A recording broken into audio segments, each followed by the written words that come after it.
Just a note of a couple things coming up. I think most of you are aware. We'll hear more about next Sunday from Ryan at the end of service, but on Christmas, here's our Christmas schedule. We have this unique thing this year where Christmas Eve is Saturday night and Christmas Day is Sunday. And the question is, well, do we do a big Christmas Eve service or do we do Christmas morning service? And the answer is both. And what I mean by that is that whichever one or both fits into your schedule, we'll be here. We'll be here on Christmas Eve and Christmas morning. Christmas morning is going to be like a family time Christmas.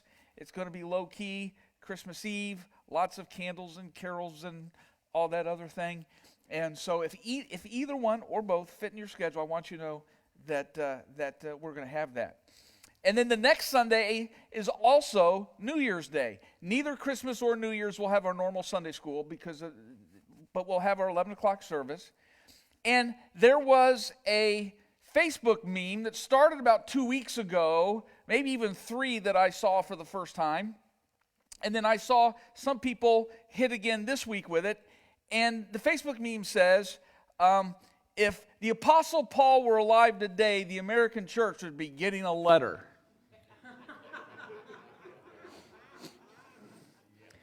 And I thought that was just happened to be timely because I happen to have that letter that Paul has written the American church, and we'll be reading it on New Year's Day. And so I just thought that was just what a wild coincidence. That as that meme's going around, we'll be reading Paul's letter to the American church on New Year's Day. So just something to think about. And after that day, you can even take a copy of that letter home. But I wanted you to know that. One of the things as life goes by so quickly, one of the things that I like as a parent or as an adult, and Brandon was talking about hope, when I was growing up, one of the things that my wife and I early talked about is family and traditions, and she would ask me, what big Christmas traditions you have in your family? I would smile and go, boy, I have no idea. Because there were some Christmases with mom, some Christmases with dad. Sometimes when we were with dad, we were with him, and sometimes it was with his second wife's family. And then at our house, sometimes we were at our house, maybe just us. Sometimes it was with family from Minnesota. There were 2 or 3 Christmases. We were in Minnesota for Christmas. So we didn't have any established pattern. And one of the things I look forward to is starting Christmas traditions. And so I look forward every Christmas to some of the things, that are carryover, just that I didn't start as a Christmas tradition until 22, 23, 24 years old. We have patterns of work. We have patterns in our families, and the days just go by. And there are many people that look at life and are dissatisfied or feeling like they're less than fulfilled. There's certainly got to be more than this. Is this all there is? How can I change the arc? How can I change the narrative? How can I change the direction of my life? Christmas is a time of giving. It's a time of family. It's a time of celebrations. It's a time where the sun never comes out. At least this year. But Christmas is also a great time, a great opportunity for change. This is Simeon when he sees the baby Jesus. This was his response. Sovereign Lord, as you have promised, you may now dismiss your servant in peace, for my eyes have seen your salvation, which you have prepared in the sight of all nations, a light for revelation to the Gentiles and the glory of your people Israel. The child's father and mother marveled at what was said about him. Then Simeon blessed them and said to Mary, his mother, the child is destined to cause the falling and rising of many in Israel, and to be a sign that will be spoken against, so that the thoughts of many hearts will be revealed, and a sword will pierce your own soul too. What Simeon was getting at, whatever this baby is and whoever he is, he's going to be the agent for change. Tremendous change. And one of the things is that now this concept of renewal, restoration, salvation will be for everyone. And Simeon talked about it. When he looked and he said, this child will be a light for the Gentiles. See, there was the idea then that only the Jews were God's people. It had nothing to do with them. God chose them. The Gentiles were not chosen.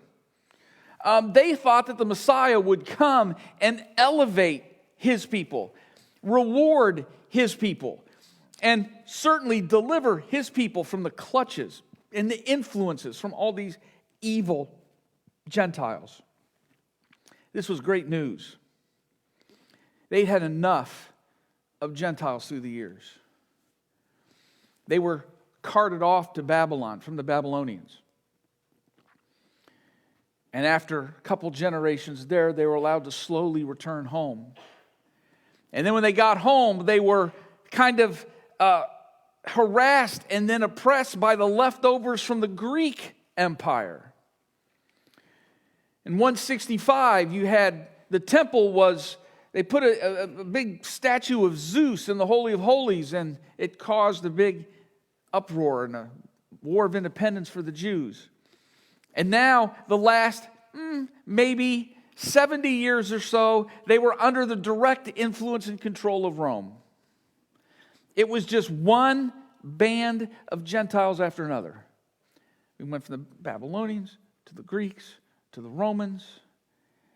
Sometime God had to show up and get rid of all of them and get revenge from all of them and elevate his people. And now this baby shows up, and Simeon, who was discerning enough to say, yeah, this baby will be the agent of change.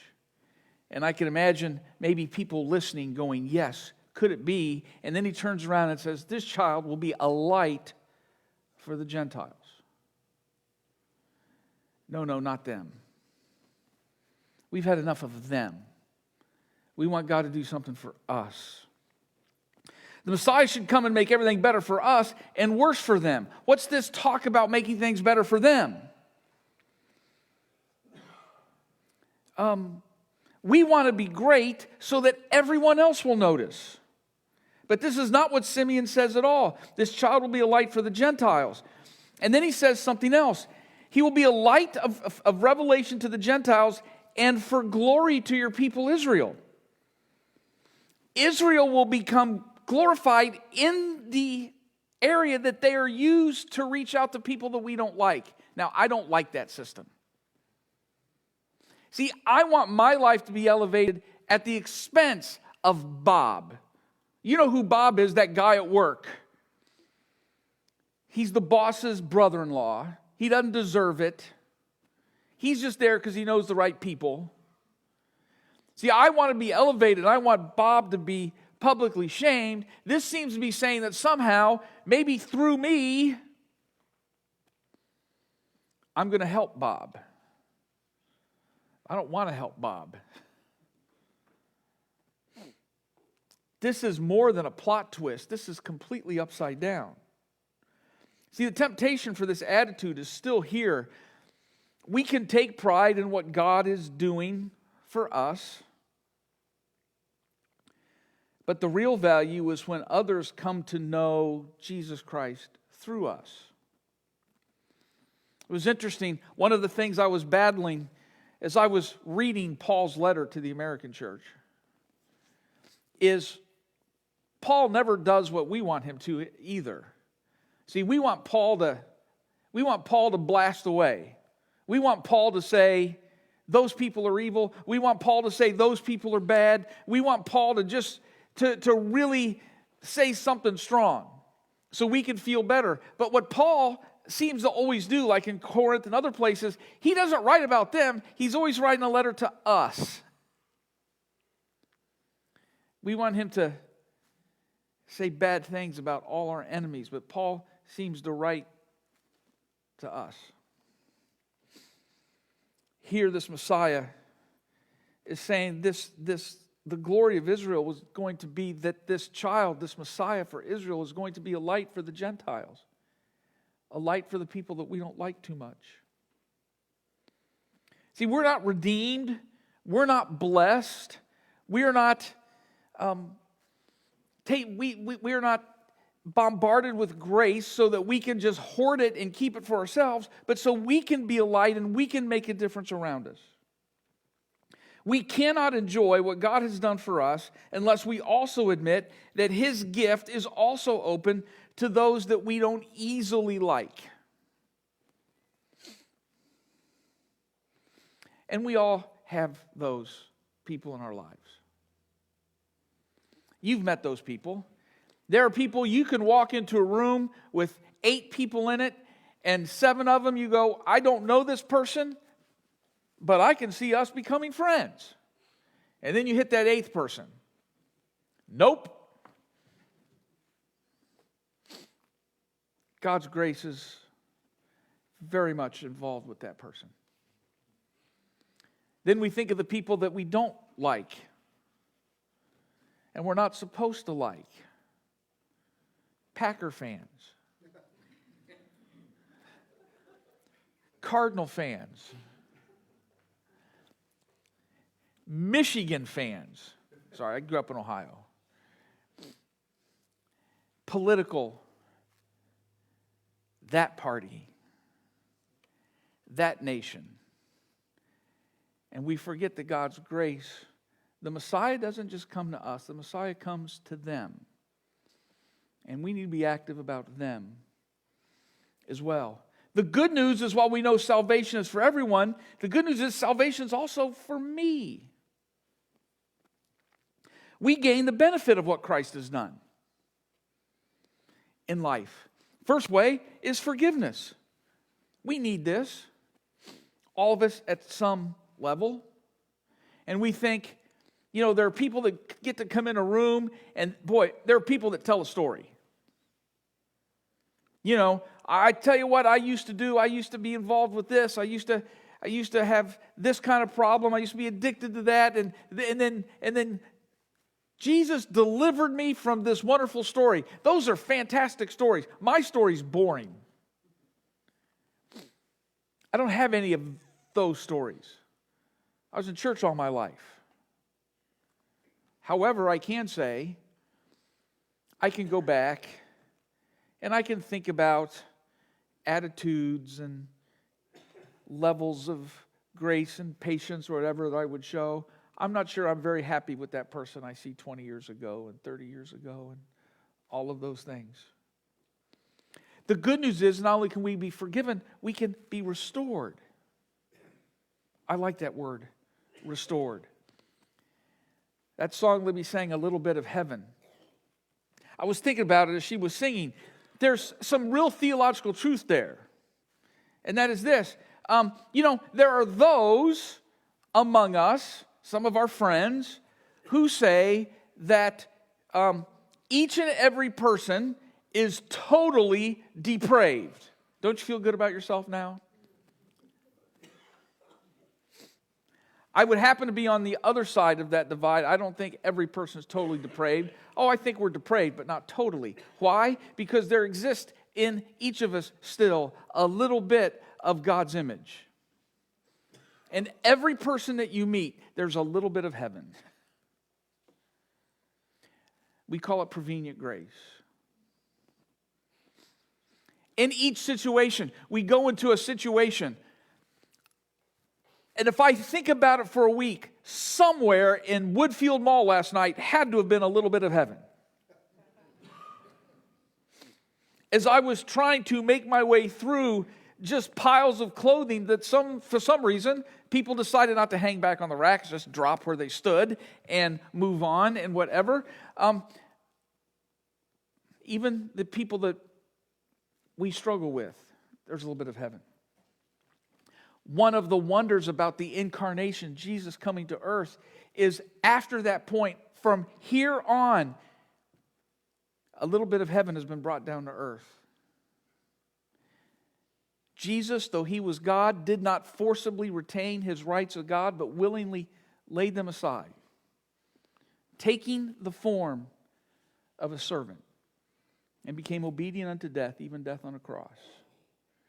It's Jesus forever blessing earth with His presence.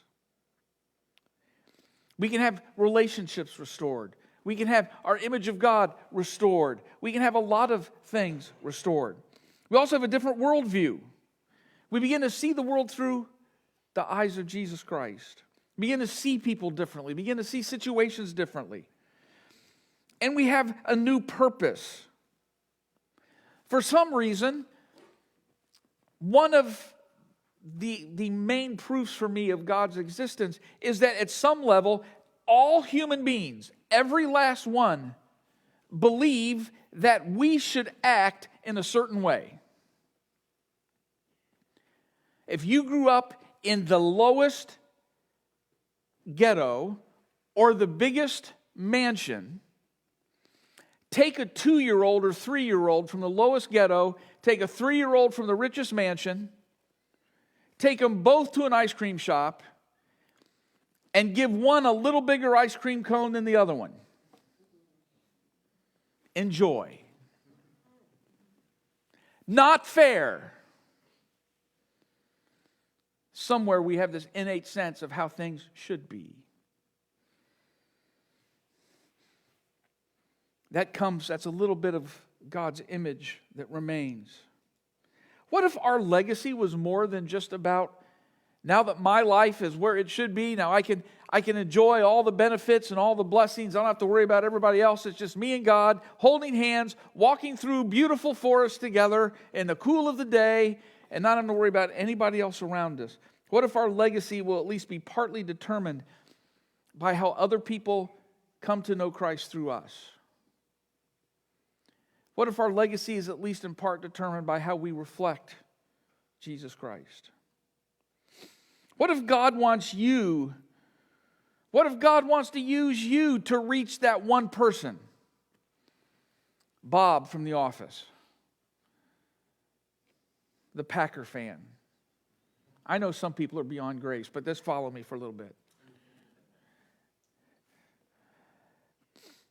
The one you really have trouble with.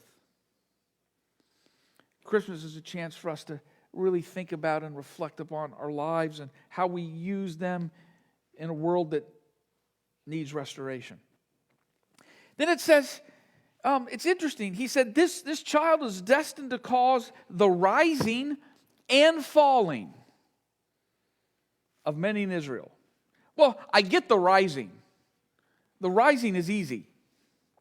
This is the easy part of salvation. This is what we naturally celebrate. I'm thankful that God lifts up those the world leaves behind. For some reason, I think I kind of know, for some reason, God does His best work around the margins. When a revival breaks out, it's rarely amongst the palaces. It's amongst most people. God lifts up those the world leaves behind. I'm thankful that God didn't leave behind the single mom that was in my house. I'm glad God doesn't leave behind the young person that's struggling, the isolated person who feels alone. See, we say some things in the church, and I know what we mean, and sometimes we mean well, but sometimes we say things thoughtlessly. And sometimes I think we need to be aware of some things we say thoughtlessly.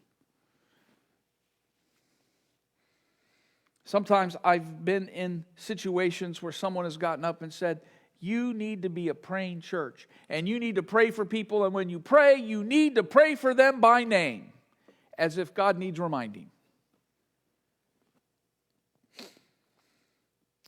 There are countless people in our culture and in our world that very few people know. No one's praying for them. Very few friends, if any. And so here you have this isolated person that feels utterly alone and utterly abandoned, and no one is praying for them by name.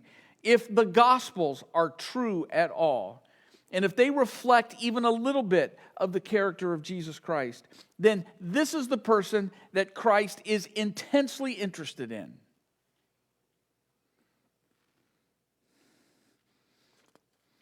His grace flows extra in these situations.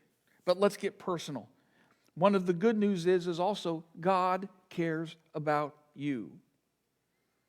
When grace touches us, and when we accept the free gift of God's grace, our lives improve. We change as a result. Oh, not everybody improves. You like to talk about Paul. Paul was at the top of like a political ladder, and then he went right to the bottom and was shipwrecked and was in prison and all that kind of thing. Yes, I understand that. But even in Philippians, toward the end of his life, as Paul's sitting in prison, Paul looks back at those days and says, what I once thought was for my profit, I now consider loss. Our habits should change. Our marriages should change. Our homes should change as well. When people honor God, good things happen. When homes honor God, good things happen. When marriages honor God, they tend to last. When cultures honor God, cultures change as well. And we happen to be in the middle of a time period. We're not the first to go through this. We happen to be in the middle of a time period where giant swaths of culture are throwing off God at record speed.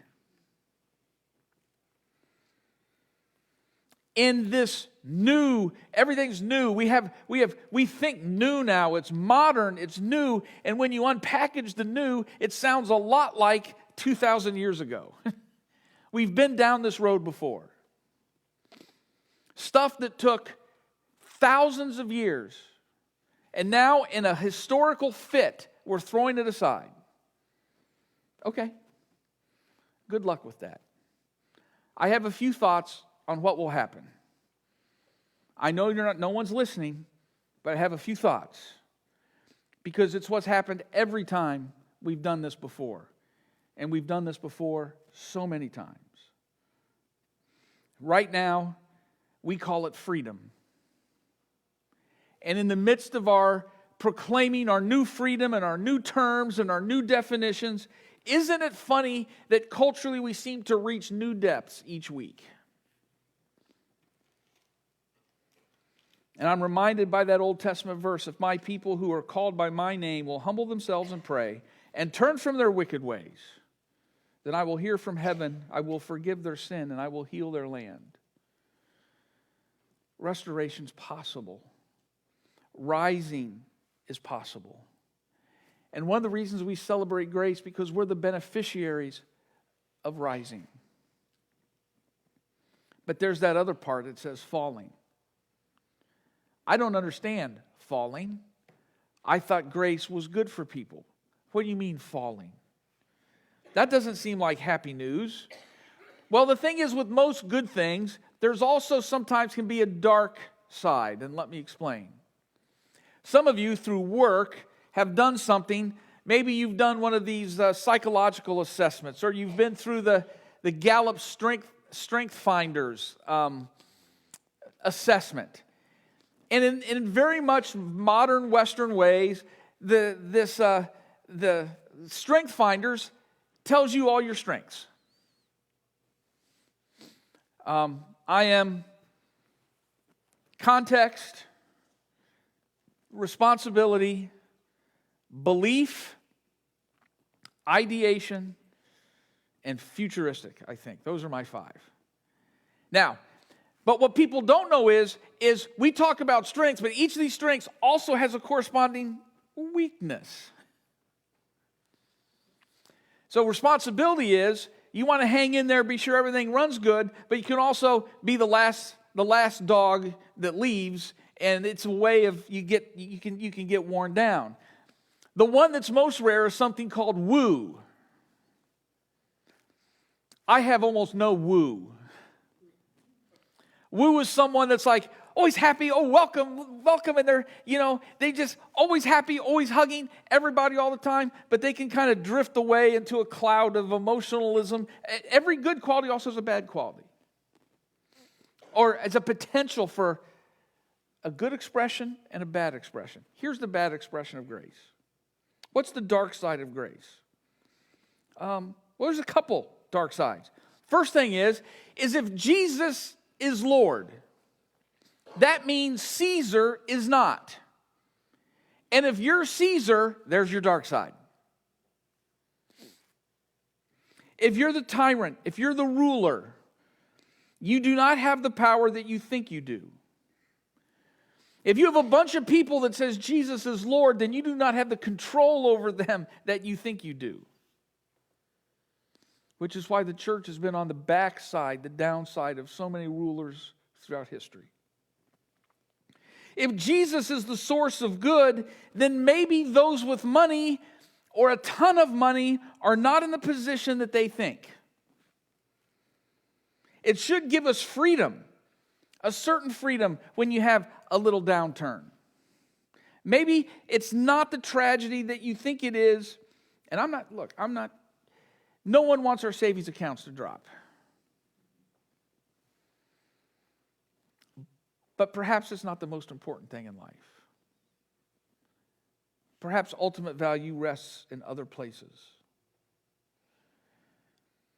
If money or power no longer has the ultimate authority, then that changes how we live, and it changes how we think, and it changes what we're thankful for. But I think there's even something else. When we respond to grace and we respond to salvation, that is great. But what happens when we hear and we reject? God's voice becomes more and more and more distant. And we become more and more and more resistant. Purposefully rejecting places us in a state of danger. Purposefully rejecting hardens us. Herod heard and went the other way. Simon the Pharisee in Luke chapter 7 saw and rejected. The Jewish leaders, when the woman caught in adultery were brought before Jesus, they walked away, frustrated, one by one. Even on the cross, we have these two criminals, and each criminal represents a way of responding to Jesus. We had one that said, hey, if you're really God, you would get yourself out of this mess.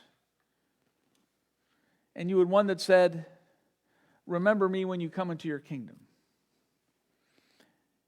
And even in these two criminals respond these two different ways. One causes a rising, another causes a falling. Our faith opens itself to inquiry. Our faith is open to challenge. Our faith is open to and says, come and see. Our faith is open to investigation. And we say that truth is found not in a set of rules, not in some series of maxims, but the ultimate truth is found in a person. Once found, we must embrace it. And when we embrace it, we change. The alternative is to live in a constant denial of the truth, which in itself changes us, but not in a good way. I think of the Christmas story, and I think of all that's going on, and here's this Simeon in Luke chapter 2, this older gentleman who, when he sees Jesus, says, this is the one. And then he said words that's going to look completely different. It looked completely different than they expected. But it did represent change. We find ourselves in places of life where we deeply, deeply, deeply desire change. We desire our homes to be a little different. We desire our marriages to be different. And at a foundational level, we desire us to be a little different as well. I'm thankful that grace, I'm thankful that this Messiah, when responded to, brings that change.